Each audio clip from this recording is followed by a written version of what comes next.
ये वाला मेरा बड़ा फेवरेट टॉपिक है, common mistakes during paint correction. कि हमारी जब हम पेंट करेक्शन करते हैं जिसको आप कॉमनली रबिंग एंड पॉलिशिंग के नाम से जानते हैं, उसमें क्या क्या इश्यूज आते हैं, क्या क्या ब्लंडर्स उसके अंदर होते हैं, और एज अ कस्टमर क्या चीज़ें आपको नोटिस करनी चाहिए जो आपके पेंट करेक्शन में ना हो। So will show it to you now.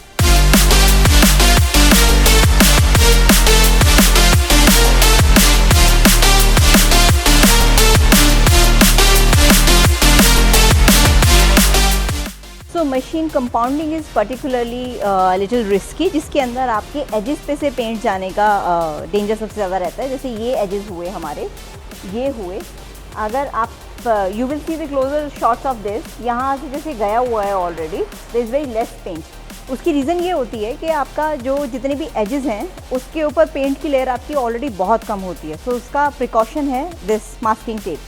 तो अगर आप बोनट पे भी कर रहे हैं तो जो ये एक एज है प्लेन सरफेस पे, हम इसकी मास्किंग कर देंगे, बिकॉज जब हमारी मशीन कंपाउंडिंग होगी then we will need to protect this part. तो आप इसको पूरा कवर करेंगे and make sure to see कि आपका डिटेलर मशीन कंपाउंडिंग करते वक्त इसको मास्किंग कर रहा हो।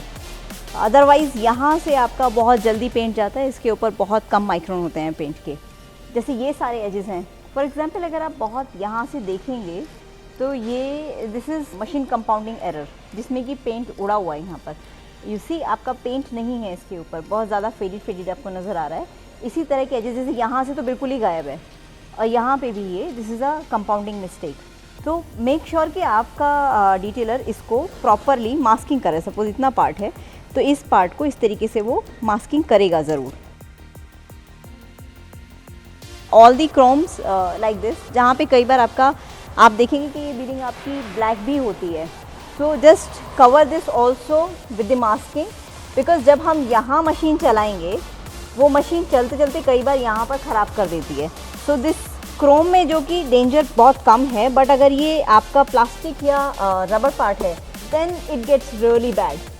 तो इसके लिए भी मास्किंग करना रहेगा। इससे पहले जो एक बहुत इंपॉर्टेंट पॉइंट रह गया है कि अगर आप अपनी गाड़ी मशीन कंपाउंडिंग एंड पॉलिशिंग के लिए दे रहे हैं तो मेक श्योर कि वो गाड़ी आपकी डिकंटामिनेट हुई हो, आयरन स्प्रे उसके ऊपर हुआ हो, जिससे कि आपका जितना भी इम्परफेक्शंस उसके ऊपर रहा है that gets off. Once your masking is done, decontamination हो चुका है, मास्किंग हो गई है, उसके बाद में आपकी मशीन कंपाउंडिंग का प्रोसेस शुरू होता है गाड़ी के ऊपर। Make sure to have pre inspection done along with the detailer. उससे आपको ये कंफर्म हो जाएगा कि जो भी आपके पेंट के अंदर इम्परफेक्शंस आई हैं वो पहले से थी या अभी मशीन कंपाउंडिंग की वजह से आई हैं। तो जब हम मशीन कंपाउंडिंग की बात कर रहे हैं which you know edge rubbing, तो उसमें आपका शाइन रिस्टोर होगा प्राइमरीली, जो भी सरफेस स्क्रैचेस हैं वो निकल जाएंगे। कुछ डिटेलर्स इसके अंदर सेंडिंग भी इंक्लूड करते हैं, बट दैट डिपेंड्स कि आपकी पेंट की क्वालिटी कैसी है। अगर पेंट बहुत अच्छी क्वालिटी का नहीं है तो सेंडिंग के लिए आप ऑप्ट मत करिए। सो अगर आपका प्राइमरी पर्पस है कि आप शाइन रिस्टोर करना चाहते हैं in the darker colour cars, yellowness जो आपकी वाइट कलर कार्स के ऊपर है वो और थोड़ा शाइन रिस्टोर करना चाहते हैं, तो machine compounding is good enough. लेकिन अगर स्वर्ल्स आपका कंसर्न है तो फिर आपको मशीन कंपाउंडिंग एंड पॉलिशिंग दोनों में ही जाना पड़ेगा, तभी आपको मिरर फिनिश गाड़ी के पेंट में मिलेगी।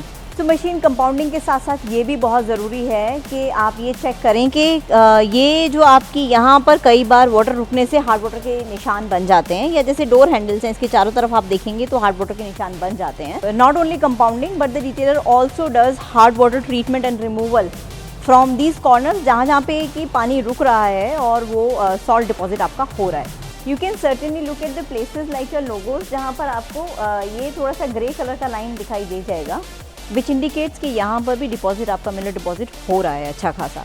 तो ये सब आपके जितने भी लोगोज हैं, जो क्रोम के आसपास का एरिया है, जहाँ पर भी ऐसे कर्व्स हैं जहाँ पानी रुकता है, वहाँ सबसे आपका हार्ड वाटर रिमूव होना चाहिए। That is the essential part of machine compounding, that means rubbing में हार्ड वाटर का treatment.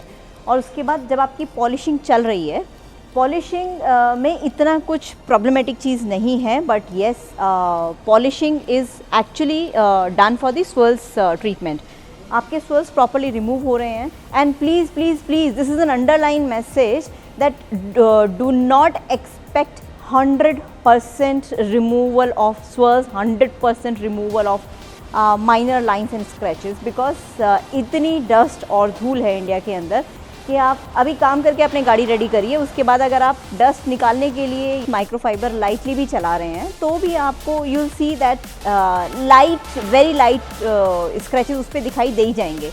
But yes, by and large you will find your car pretty much shiny and swirls free. So after your machine compounding and polishing is done, your car is completely steam washed. सबसे important part आता है अब इसके अंदर कि what is your choice of product to lock this shine for a longer time. अगर आप proper paste wax में जाते हैं 3 से 4 महीने, वहीं इसके अंदर अगर आप पेंट सीलेंट में जाते हैं 8-9 महीने, सेरामिक सीलेंट में जाते हैं about a year, ceramic coating में जाते हैं, दैट डिपेंड्स कि आप कितना वारंटी वाला ले रहे हैं, 1 साल, 2 साल, 3 साल, 5 साल. तो बेसिकली जो आपका बेस प्रिपेयर हो रहा है दैट मीन्स कि आपका पेंट करेक्शन हो गया है, शाइन रिस्टोर हो गई है. And now there is a choice of product कि आप उसके ऊपर अब क्या लगा रहे हैं. दैट विल डिटरमाइन कि आपने जो अभी काम करवाया है वो कितना लॉन्गेविटी वो आपको मिलेगी.